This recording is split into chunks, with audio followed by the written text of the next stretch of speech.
Salut à toi. Écoute, visiblement, j'ai de la difficulté à faire des épisodes aux 2 semaines parce que je t'offre encore cette semaine un petit bonus. J'ai offert un webinaire avec l'équipe de Juridis Québec qui se spécialise en fait à accompagner les gens au niveau juridique, donc au niveau de la séparation, mais aussi en fait avec tout autre sujet qui entoure là, en fait les aspects juridiques qu'on peut rencontrer comme individu, comme aîné par exemple.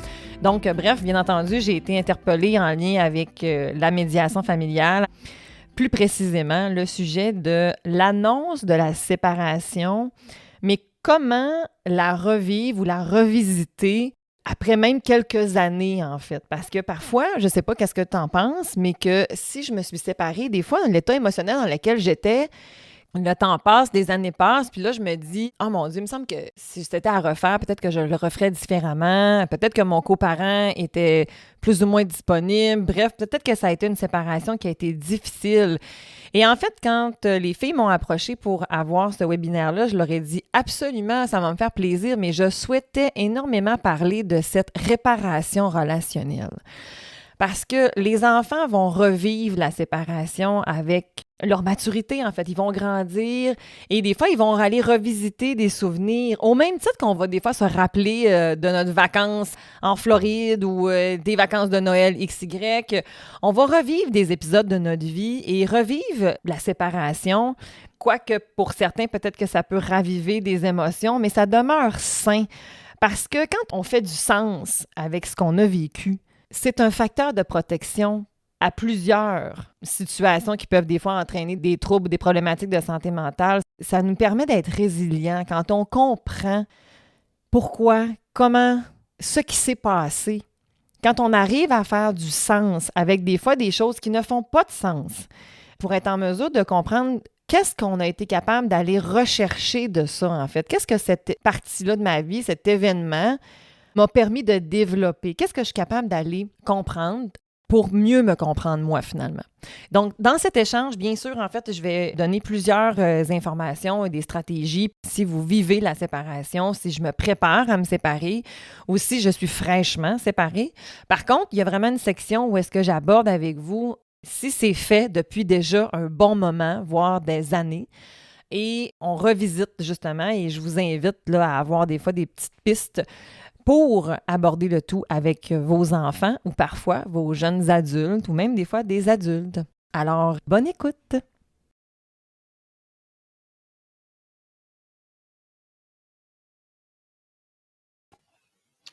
Bonjour et bienvenue au rendez-vous juridique sur comment accueillir et communiquer les émotions lors de l'annonce de la séparation. Je m'appelle Sabrina Boisvert, je suis spécialiste en simplification pour le site juridique. Donc, je travaille à la préparation et à la rédaction des contenus. Je suis heureuse d'être ici avec vous aujourd'hui. Avant de commencer, je voudrais vous rappeler que vous pouvez écouter les webinaires, dans le fond, en rediffusion sur YouTube et aussi sur Facebook à tout moment. Et si vous avez des questions, n'hésitez pas à les laisser en commentaire dans la boîte de clavardage. Nous allons tenter d'y répondre à la fin de notre webinaire. Alors, vivre une séparation est sans aucun doute l'un des moments les plus peut-être éprouvants d'une vie. C'est pourquoi aussi l'annonce de la séparation est une situation délicate qui demande de la préparation et surtout de la bienveillance pour soi et pour ses enfants. Mais comment fait-on pour expliquer la situation sans entrer dans les détails ni accuser l'autre quand, en tant que parent, la séparation fait aussi vivre des sentiments de tristesse, de colère ou de culpabilité qui peuvent rendre difficile la communication avec ses enfants? Pour en parler, nous accueillons Cynthia Girard, psychoéducatrice, médiatrice familiale, coach coparental et psychothérapeute. Merci d'avoir accepté notre invitation.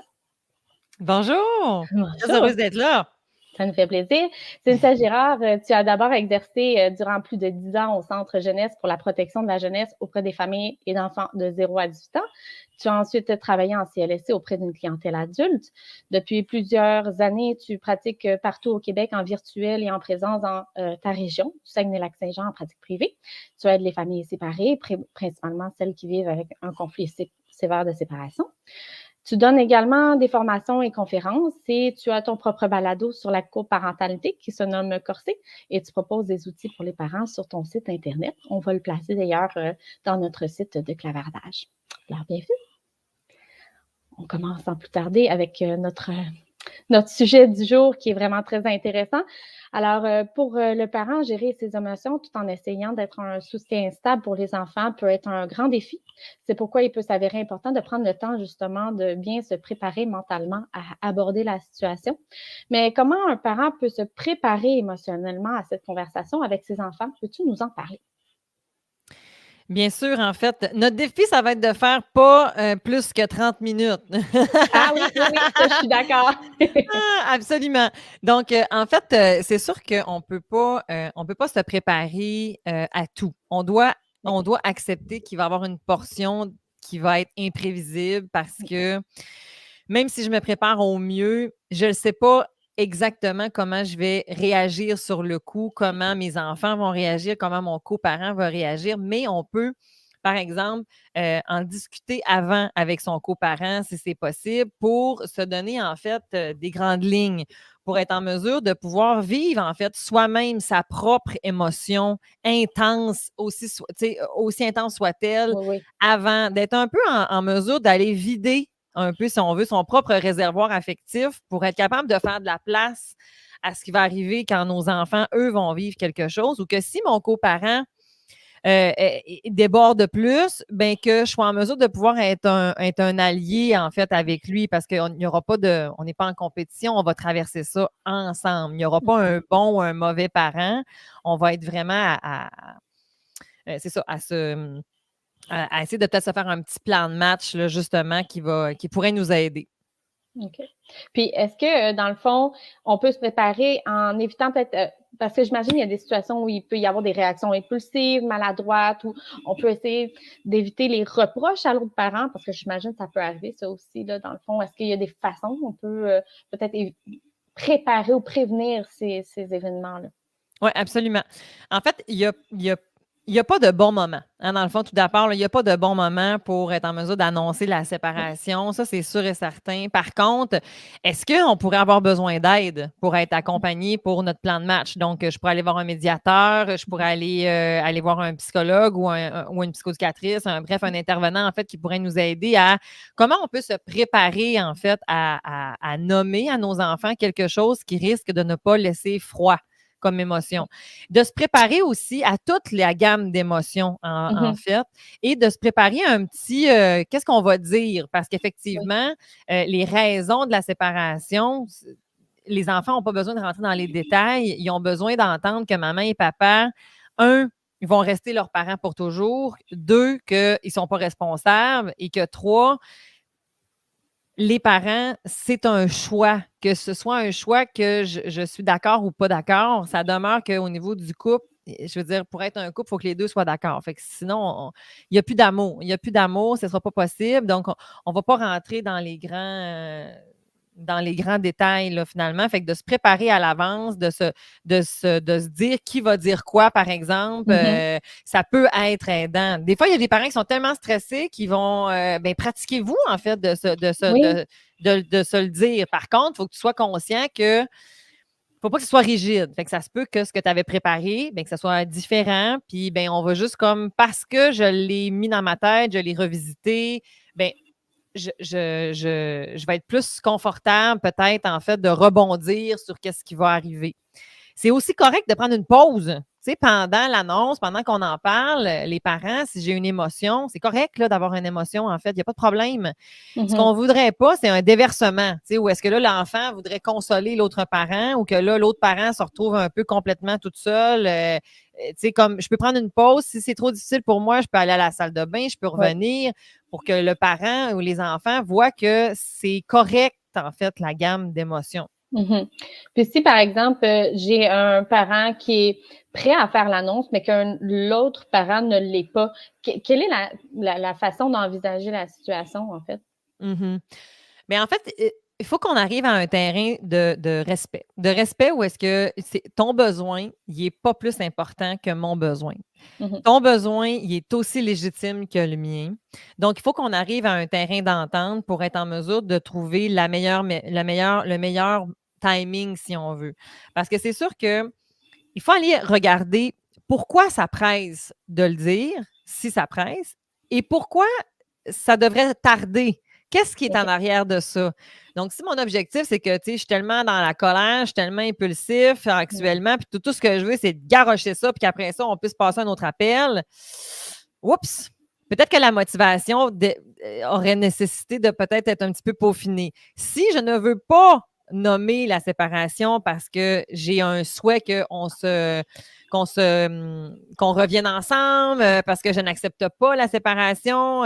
Donc, il va y avoir comme un délai où est-ce que ce qui va nous aider des fois à mettre peut-être une petite cloche parce que je ne vous donnerai pas de réponse exacte. C'est comme 3 semaines, c'est bon, 2 mois, c'est bon. Non, chaque famille est tellement. Chaque famille, en fait, va le vivre à sa façon. Mais c'est. De façon générale, on aimerait être en mesure que les enfants l'apprennent de leurs parents parce que c'est leur vie aux enfants. Donc, oui, tu as un besoin comme parent, tu as un besoin comme adulte, mais il ne faut pas non plus oublier le besoin de l'enfant et que si dans ta maisonnée, il y a de la tension, c'est compliqué, on a commencé à faire chambre à part ou même que des fois, on ne dort plus tout le monde ensemble dans la même maison, les enfants risquent de se poser des questions, en fait. Et c'est clair que les enfants vont sentir qu'est-ce qui se passe. Donc, plus je retarde le moment où est-ce que je nomme l'invisible, mais les enfants peuvent se sentir responsables. Ils vont le prendre sur leurs épaules. Et là, des fois, les parents vont dire, ouais, mais là, en ce moment, je pense que c'est peut-être pas le bon moment parce que les enfants, ils réagissent tellement en ce moment. On dirait qu'ils sont comme plus anxieux. Bien, c'est peut-être la poule ou l'œuf, mais peut-être que les enfants, ils sentent des choses en ce moment.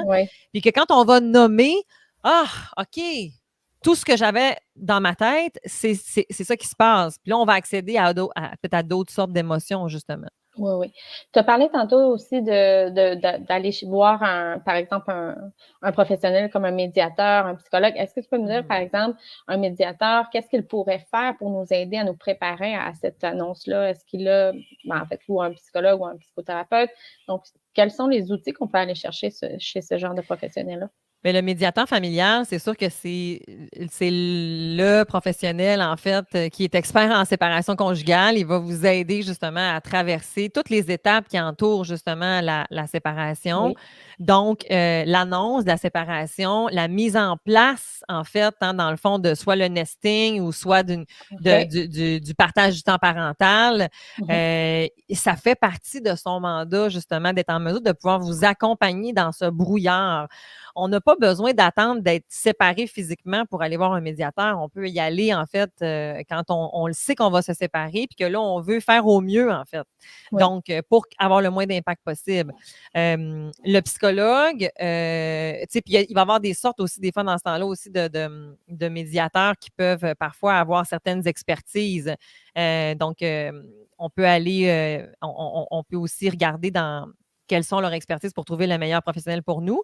Si je vais voir un intervenant, un psychologue, un travailleur social ou autre, un psychoéducateur, par exemple, bien, en fait, c'est que on peut encore là, en fait, aller voir au niveau du développement de l'enfant, comment adapter son discours, justement, pour que qu'est-ce que l'enfant comprend. Le médiateur peut faire un bout, bien entendu, en fait, sur ça.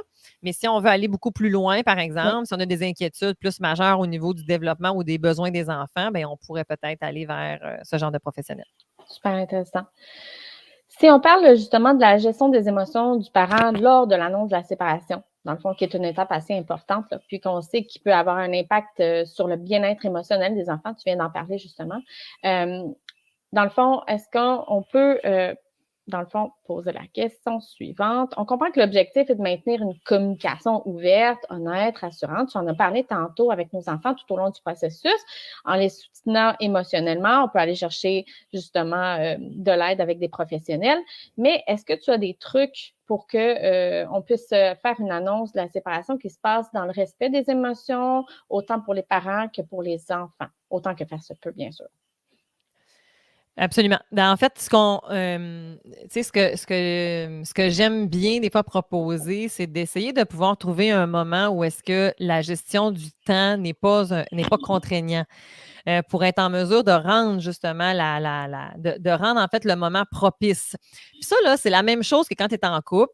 Puis que tu veux avoir une discussion de fond avec ton conjoint ou ta conjointe, si tu le fais dans le 5 à 7, ça risque de peut-être pas être aussi efficace que si on s'assoit puis on prend un bon moment, on est disposé, on est disponible, on n'est pas stressé, on est calme, puis là, on en parle. Donc, avec l'annonce de la séparation, c'est un peu la même chose. Fait que, tu sais, de le faire à un moment où est-ce qu'on n'est pas stressé, ou est-ce que, dans le fond, ça se peut que l'enfant, sur le coup, ne réagisse pas. Peut-être qu'il ne comprendra même pas, en fait. Ça fait en sorte que si tout de suite après, on est parti puis on fait d'autres choses, ben peut-être que les émotions qu'il aurait eu envie de sortir vont être comme, oups, je vais les remettre à l'intérieur parce que je m'en vais au soccer, parce que je m'en vais ci, parce que je m'en vais ça. Donc, si j'ai un moment où est-ce qu'on est libre, on est tout le monde ensemble, c'est tranquille, on jase, on en parle, et que là, on peut justement, par exemple, si, mettons, maman ou papa est en train de dire que c'est une bonne chose pour nous, mais que je pleure en même temps, l'enfant, il peut comme être un peu mélangé, mais c'est correct, OK? Dans le sens que je suis en train de dire à l'enfant que on va avoir une gamme, on va avoir plein de sortes d'émotions qui vont être là, puis il n'y en a pas une qui est meilleure que l'autre. Puis je ne te demande pas de tout accepter, parce que même si, oui, c'est une bonne décision qu'on a prise pour nous, mais ça va quand même nous faire de la peine aussi. Ça se peut que tu sois fâché. Fait que de pouvoir, en fait, avoir en fait, être là-dedans, ça va être, je pense que ça va être bien. Est-ce que tu voudrais que j'aille plus loin ou est-ce que ça te convient comme ça? Ben on peut rebondir sur plusieurs choses, là. Dans le fond, je sais que tu parlais aussi, des fois de ne pas utiliser tu sais, par rapport aux enfants, on a parlé plusieurs fois d'être rassurant, apaisant. À un moment donné, tu parlais aussi de l'exemple du cœur. J'aimerais peut-être qu'on pourrait parler de ça maintenant. Ça pourrait être une bonne idée. Oui, oui, absolument, absolument. Mais en fait, je vais juste faire un petit rebond justement sur ce que tu dis par rapport aux repères. En fait, c'est que c'est correct comme parent de dire aux enfants aussi, dans le fond, que on a le droit de dire je le sais pas. Je le sais pas. En fait, si les enfants vous posent une question et que vous n'avez pas la réponse, c'est pas grave. On n'est pas obligé d'attendre justement d'avoir toutes les réponses. L'incertitude fait partie de la vie, donc c'est correct en fait de les accompagner en leur nommant que ben celle-là on la connaît pas, mais dès qu'on va le savoir, on va t'en parler. Quand on a des questions dans lesquelles on a des repères qu'on le sait, ben ça on peut les nommer puis ne pas nécessairement attendre que l'enfant le nomme. Donc on peut dire tu vas continuer à aller à ton école, tu vas continuer à prendre l'autobus. Si c'est ça. Si vous n'êtes pas certain parce que ce n'est pas fini de dealer ailleurs, bien, on ne va pas faire de fausses promesses. Par rapport, en fait, à l'amour qui va demeurer, en fait, c'est que le truc du cœur que j'aime bien faire des fois avec les enfants, dans le fond, c'est leur nommer que dans le cœur, ben, tu as de la place pour maman, il y a de la place pour papa, puis il y a de la place pour les enfants, il y a de la place pour le chat, le chien, bref, il y a plein de choses qu'on aime. Et que la place de l'enfant, l'amour qu'on a pour l'enfant, ça ne s'enlève jamais.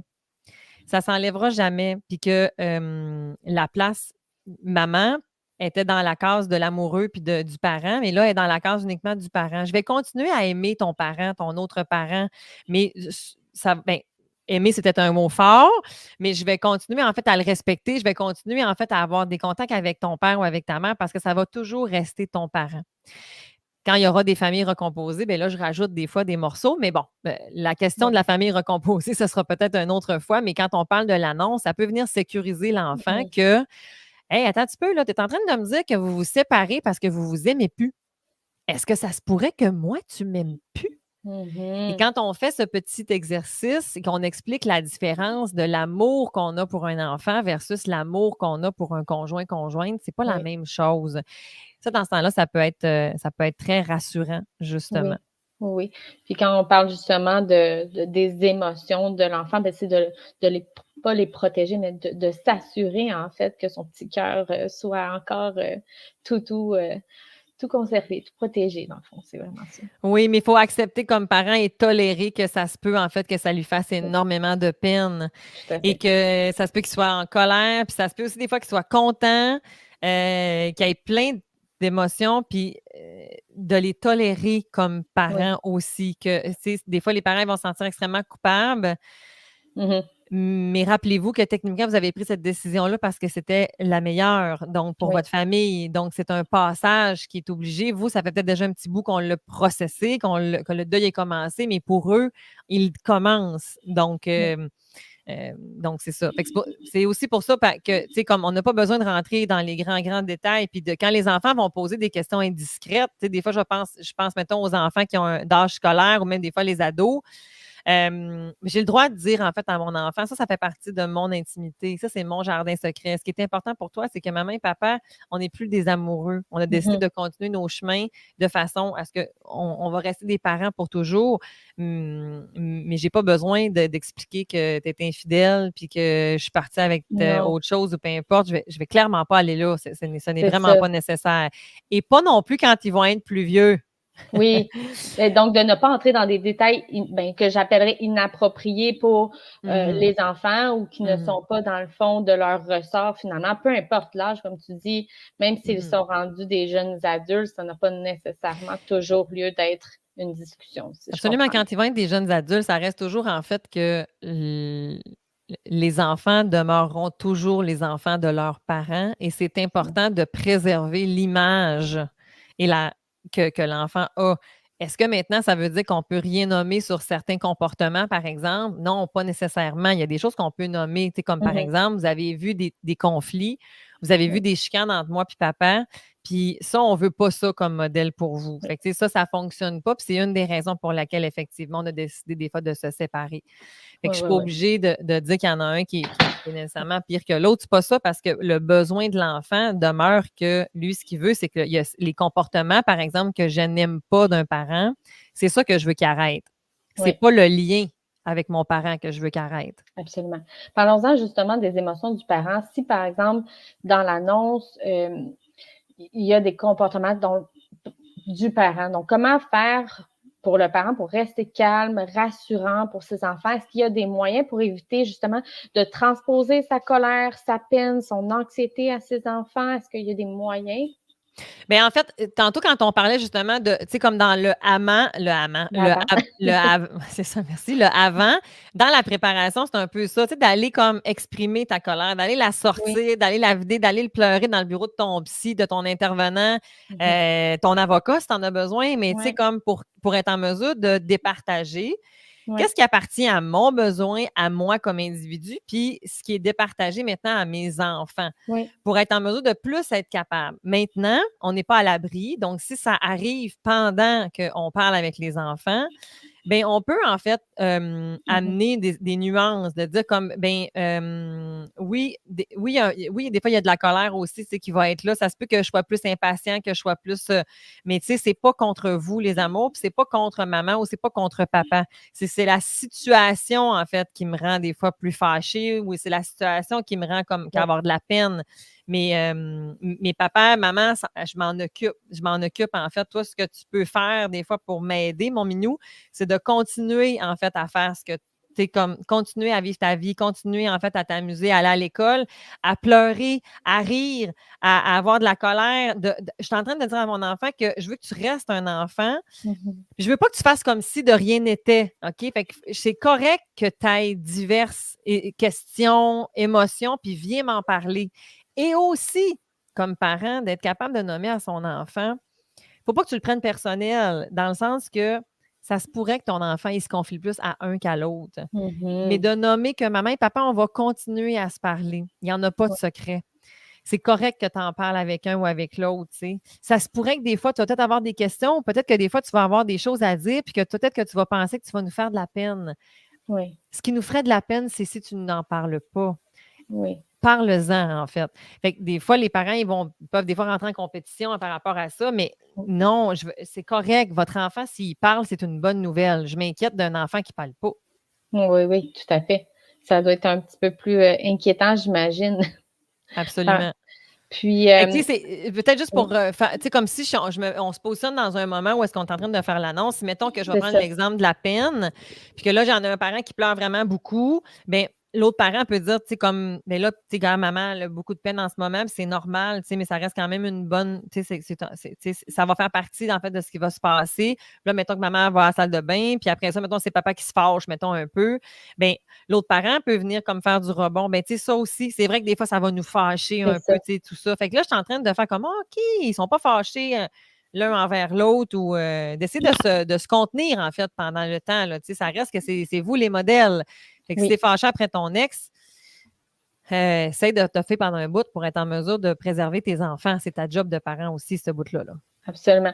Donc, mettons, je récapitulais dans l'avant, je pense que un petit travail qu'on pourrait faire, c'est peut-être de reconnaître les situations qui peuvent peut-être déclencher les émotions, l'impulsion, essayer de faire un petit travail sur soi, là, si je veux dire, là, tu sais, puis de prendre conscience de ces émotions-là pour peut-être pendant l'annonce, essayer de se mettre dans un état, mais si ça arrive que ça déborde, à ce moment-là, c'est un travail d'équipe qu'on doit peut-être gérer le temps de l'annonce là, pour que l'enfant puisse avoir au moins ce moment-là où ça Oui, parce que si c'est pas possible de le faire en même temps, bien, on va le faire chacun. Tu sais, dans ce temps-là, ce que je vous inviterai à faire, ça va être de le faire chacun dans un laps de temps assez rapproché pour que, dans le fond, on ait une cohérence le plus possible.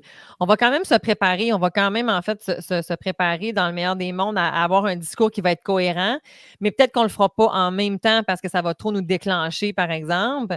Mais on peut le faire chacun à son tour qui va reprendre, tu sais, un petit peu, mais on va reprendre les mêmes affaires. Fait qu'à la limite, on va juste comme redire tout ce qui a déjà été dit.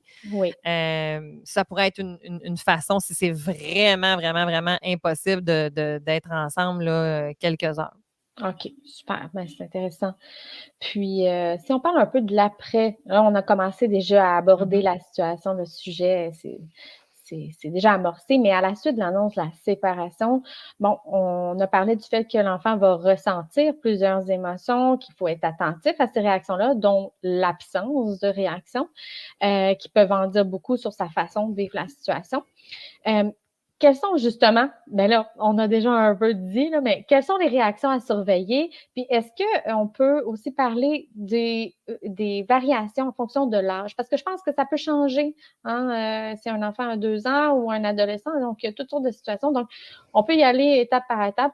Premièrement, donc, les réactions à surveiller. On peut parler peut-être de l'absence de réaction. Je trouve ça super intéressant là, si on commence par là. En fait, c'est comme avec avec les tranches d'âge dont tu as nommé tout à l'heure, bien, en fait, des fois, je vais nommer quelques mythes, en fait, des fois qu'ils peuvent avoir. C'est que des fois, quand, mettons, si je prends mes 4 ans et moins, bien, des fois, les parents peuvent penser qu'ils sont trop petits pour comprendre, alors que pas du tout, en fait. Ce sont des boules d'émotions. Donc, même s'ils n'auront peut-être pas le langage aussi développé pour être capable d'avoir une discussion soutenue, bien, on va quand même le nommer. Moi, je trouve ça important de nommer quand même les choses pour que parce que l'enfant, il vous comprend. Il comprend, là, en fait, bien des choses. Fait que même si c'est pas tout clair pour lui, bien, ça reste quand même qu'on va en avoir parlé. Puis c'est sûr que dans ce temps-là, tout ce qui est prévisibilité, routine, va être extrêmement important à cet âge-là pour aider à ce que justement la variation comportementale émotionnelle soit moins intense, justement, parce que c'est sûr qu'il va y avoir beaucoup de bouleversements de repères. Les enfants, des fois, d'âge primaire, ben, en fait, des fois, on peut penser qu'ils sont, en fait, plus petits qu'on le pense réellement. Donc, des fois, on peut aller vite, alors que non, ils comprennent beaucoup de choses. Donc, on peut leur donner, en fait, du temps, prendre le temps de discuter avec eux, puis des fois aussi de leur faire, d'utiliser les vrais termes là, pour être capable parce qu'ils sont capables d'entendre des vraies affaires. Les adolescents, au contraire, des fois, eux autres, on les voit beaucoup trop grands qu'ils le sont réellement. Fait que des fois, on va se permettre d'aller dans des limites qu'on n'aurait peut-être pas à franchir. Je pense, par exemple, aux confidences ou aux raisons réelles qui amènent la séparation. Faut pas... Mais les raisons réelles. Vous me suivez, en fait, dans le sens que, tu sais, si je déborde au niveau de mon intimité, même si ton ado, il a 15 ans, à moins... C'est sûr que je ne vais pas rentrer dans si l'enfant a été témoin d'affaires, là, parce que là, on pourrait en reparler encore et encore, mais donc, ne pas oublier quand même, s'ils ont donc l'air mature ou quoi que ce soit, ils ont besoin d'avoir un espace pour être vulnérables. Ça, c'est important. Les comportements, des fois, à surveiller, bien, c'est sûr, en fait, que c'est tout ce qui est au niveau de la régression comportementale. Donc, si j'ai une impression, en fait, que mon enfant avait un acquis, puis que là, on dirait qu'il est comme moi, l'école, c'est plus difficile, les devoirs, c'est plus difficile, on a recommencé à faire pipi au lit, il ne veut pas aller telle place. Donc, ça se peut que ce soit tout à fait, en fait, normal, OK, dans le fond, dans les débuts. Je dis normal parce que, tu sais, c'est toujours à évaluer en fonction de qui est cet enfant-là, bien entendu. Mais quand un enfant n'a pas de réaction, ça ne veut pas dire que c'est une bonne nouvelle nécessairement, parce que c'est pas vrai que ça ne fait rien. Habituellement, pour moi, c'est peut-être une carapace qui est là, en fait. Donc, si mon enfant ne réagit pas sur le coup, je ne vais pas forcer la réaction, mais peut-être que je vais avoir à d'autres moments des discussions pour essayer d'amener la peine, d'amener la colère, en fait. Donc, de nommer des choses qui nous apparaissent comme étant tout à fait plausibles, dans le sens de dire, ben écoute, ça se pourrait que ça te fasse de la peine en ce moment, puis ça se peut peut-être que tu es fâché après nous. Tu aurais le droit. Donc, si je suis en train de dire à l'enfant que je te donne le droit de vivre des choses, bien, ça se peut que ça aide justement à accéder. Surtout si c'est un enfant qui a été habitué à ce que le monde émotionnel dans sa famille, c'est plus ou moins. Ça se peut que là, j'aille une carapace plus fort. Si dans votre famille, le monde émotionnel est encouragé, on en parle beaucoup, ce qui serait tout à fait souhaitable, bien, ça se peut que les émotions sortent plus à ce moment-là. Mais ça, c'est comme au niveau de la variation, c'est ce qu'on pourrait voir et observer. Question, et peut-être que la réponse est vraiment peut-être plus difficile, là, mais au niveau des régressions, est-ce qu'il y a des raisons qui peuvent expliquer pourquoi un enfant pourrait régresser ou est-ce que c'est parce que... Bien, en fait, quand on est vulnérable, même nous, hein, dans le fond, Sabrina, quand il y a des choses, tu sais, je vais donner un exemple, j'ai arrêté de fumer pendant longtemps, puis là, je vis le deuil de quelque chose, puis là, hop là! On se remet à fumer. J'ai recommencé à fumer. OK, c'est un exemple, tu sais, comme très banal, mais qui explique très bien que tout humain qui vit des vulnérabilités, des traumatismes, des choses, en fait, difficiles, ça se pourrait que ça nous amène, en fait, à, on dit régresser, mais c'est pas une réelle régression. L'acquis, elle est là. Mais c'est juste que là, je vais aller me réfugier dans des choses avec lesquelles je suis confortable. Fait que si j'ai un petit garçon, tu sais, qui était propre depuis quelque temps, puis que là, je vis tout ça, mais ça se peut que ce soit difficile de maintenir. Fait que je vais comme. Fait que ça va être justement d'accueillir cette régression-là, de ne pas le chicaner. C'est qu'il est probablement en train de me donner un signal que ça brasse dans son cœur, ça brasse dans son corps. Oui, je comprends. Puis, dans le fond, est-ce que par rapport à ces situations-là, en tant que parent, quand on voit qu'il y a des régressions, quelle est la façon de les accueillir? Comment on réagit par rapport à ça? Est-ce qu'on les accueille, justement? Qu'est-ce qu'on fait? Bien, en fait, ça va être difficile de répondre en fait avec rapidement parce qu'il n'y aura pas de réponse universelle pour toutes les émotions. Ça va dépendre, en fait. Mais c'est sûr que de l'accueillir, d'en parler, de la verbaliser, de la légitimer, en fait, ça, c'est sûr et certain que c'est important. De la valider, en fait. De pas chicaner, peut-être? Je sais pas. Non, c'est ça, exactement. Par contre, je ne peux pas le laisser tout faire. Tu sais, si, par exemple, il est fâché, ben, il n'y a pas de problème, tu peux être fâché, mais je ne peux pas te laisser me lancer des objets. Tu sais, ça, c'est pas possible. Tu sais, fait que En fait, c'est que je vais vouloir maintenir le cadre chaleureux. Donc, il va y avoir encore des règles, c'est important. Des fois, comme parents, on va vivre la séparation, on est dans 2 maisons séparées maintenant, on se sent coupable, on se sent un peu tout croche, on a nous-mêmes perdu nos repères, c'est compliqué, fait que ça se peut, en fait. Mais ce qui va être important, c'est que je demeure le capitaine à bord du bateau. C'est moi, en fait, qui va comme l'idée qu'est-ce qui va se passer. Malgré, en fait, la tempête, ne t'inquiète pas, je sais où est-ce qu'on s'en va. Oui. Ça va être sécurisant. Puis quand nous, comme parents, on est déstabilisés, bien, qu'est-ce qui va nous aider? Bien, c'est des choses c'est des repères. Donc, ça va être la routine. Ça va être de peut-être comme demander à grand-maman d'être plus présente, de peut-être comme utiliser plus le service de garde, parce que ça, ce sont des piliers pour notre famille. Donc, pour aider, en fait, à maintenir le cap, les transitions, les rendre plus douces, il faut qu'il y en ait encore des règles. S'il y a des conséquences, il faut qu'il y en ait encore des conséquences parfois. Par contre, ça se peut que mon cadre soit un petit peu plus flexible, justement, parce que je sais qu'en ce moment, il est envahi par ce qui se passe probablement. Fait que ça se pourrait qu'il se relève plus le soir, puis que ça se peut que là, je vais recommencer à être un petit peu plus présent pour t'aider à t'endormir parce que je sais que c'est difficile. Voilà. Oui. Mais donc, si je récapitule, parce que c'est super intéressant, si l'enfant régresse un peu, on l'accueille, mais il y a quand même de l'encadrement à faire. Tu l'as dit, on reste capitaine du bateau et c'est sécurisant pour l'enfant d'avoir un parent, malgré la situation, qui va lui donner un cadre et non pas qui va s'assouplir dans ses façons d'encadrer son enfant, parce qu'au contraire, des fois, on a tendance dans la séparation, on en a déjà parlé, à avoir la tendance à vouloir être un petit peu plus lousse dans son encadrement parce qu'il se sépare. Alors, ce que je comprends, c'est que... Ça répond à notre besoin, ça, parce que je me sens cheap. Oui, c'est ça. Donc, on reste plus encadré. Dernière question pour cette petite partie. Dans le fond, j'aimerais savoir à quel moment est-ce que, parce qu'on en a vite parlé tantôt, à quel moment ce serait préférable d'avertir nos proches de la séparation? Est-ce que c'est mieux de les avertir avant, pendant, après nos enfants? Parce que, évidemment, des fois, c'est peut-être mieux que les enfants soient un petit peu avertis Bien, en avant. fait, c'est une bonne question parce que, tu sais, encore là, ça va dépendre du contexte de la séparation, hein. C'est sûr que, tu sais, aujourd'hui, on n'a pas parlé, on parle d'un contexte de séparation où est-ce qu'on n'est pas dans un contexte, par exemple, d'urgence, de violence, tu sais, on n'est pas dans ça, OK? Parce que dans ce temps-là, c'est sûr que le filet de sécurité va avoir été bien ficelé avant. Mais dans un contexte où est-ce que, en fait, tu sais, ça se peut que j'en aille parlé avec ma soeur puis avec ma mère parce que justement, je me suis préparée puis tu sais, j'ai vécu mes émotions avec mes Oui, proches, en fait. Tu sais, c'est bien correct de pouvoir faire ça. La seule affaire, c'est le délai entre les deux. Tu sais, c'est que si, un moment donné, le délai devient tellement long, en fait, puis que tout le monde est au courant dans la famille, puis que dans mm, mon entourage, puis que finalement, l'enfant, il l'apprend par quelqu'un d'autre que ses parents, c'est ça qu'on voudrait éviter, en fait. Tu sais, c'est plus oui, ça. Fait que c'est correct de le nommer à tes proches autour de toi, mais informez-les que les enfants ne sont pas encore au courant, on va leur annoncer peut-être dans quelques temps, tu sais, puis que, tu sais, soyez discrets.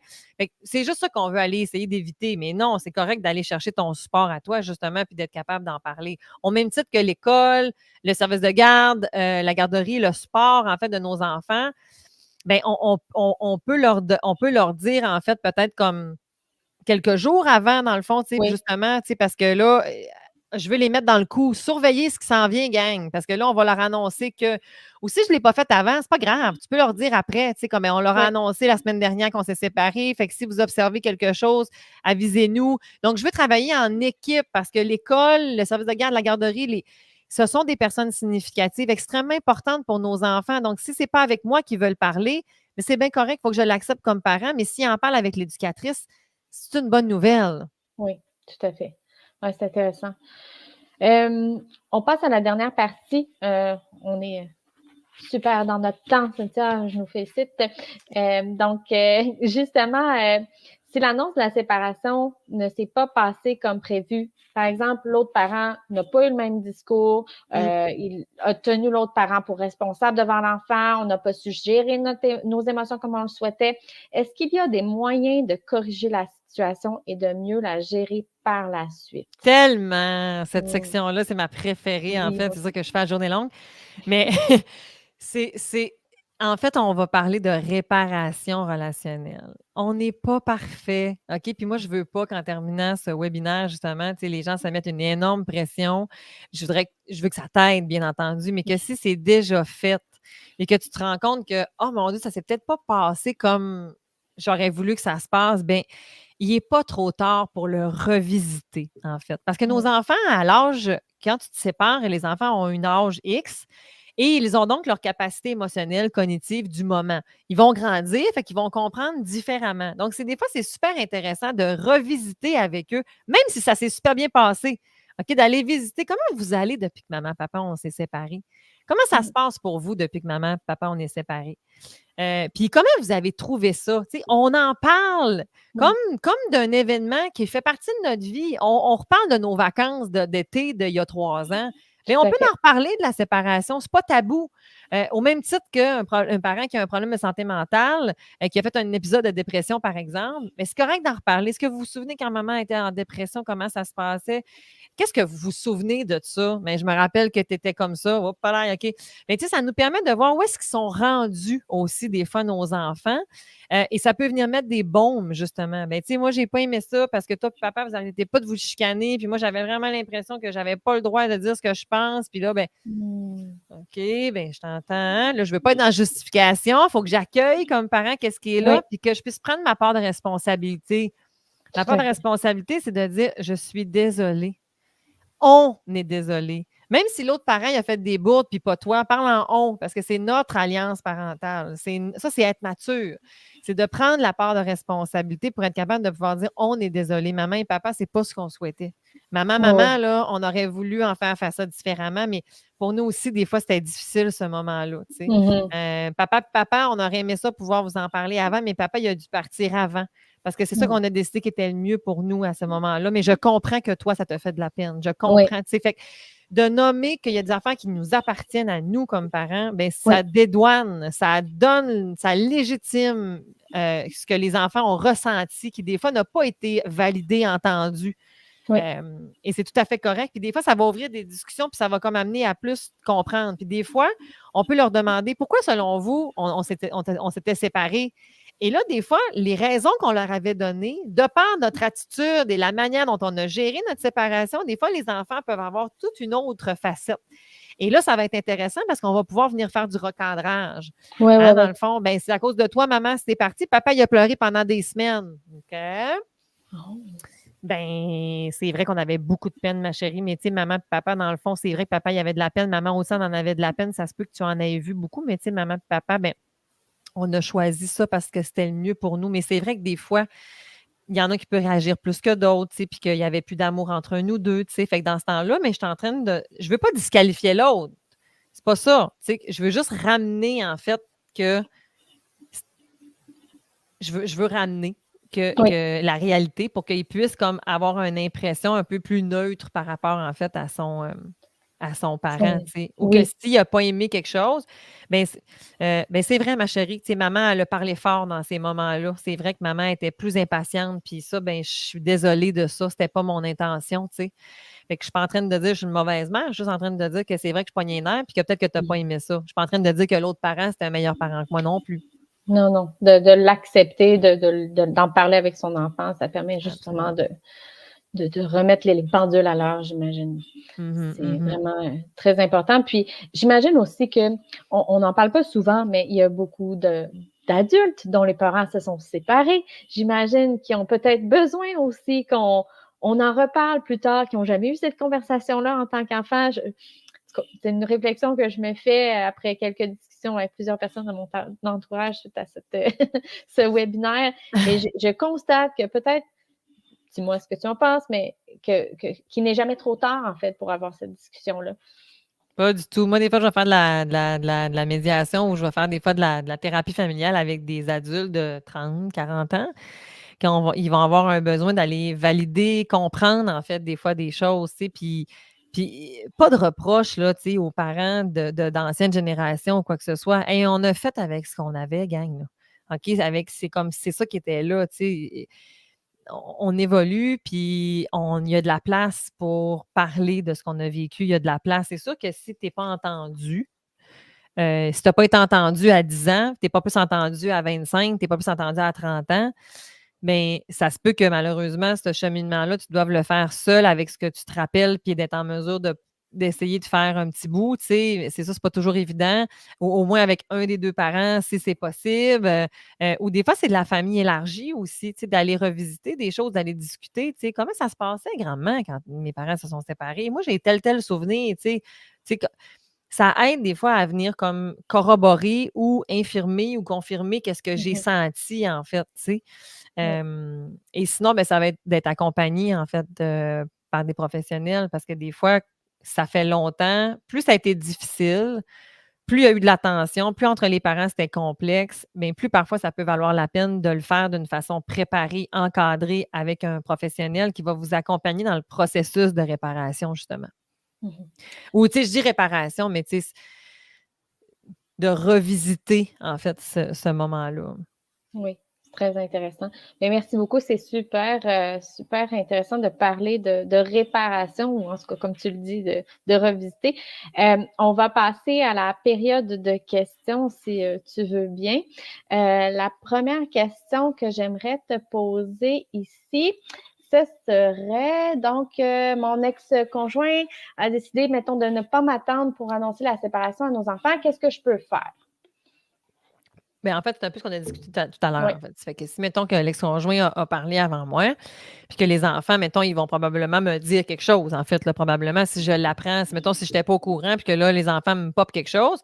Mais en fait, c'est que je peux partir, en fait, de qu'est-ce que les enfants ont comme information pour amener, en fait, à venir recadrer, nuancer, sans entrer dans le jeu de qui a raison ou pas, en fait. Tu sais. Puis c'est là où Mhm. est-ce que je vais parler en on, tu sais, puis que je vais être capable, en fait, de prendre, tu sais, comme le lead pour être capable de me dire que mon enfant, il n'a pas besoin de savoir que son parent, il m'en veut.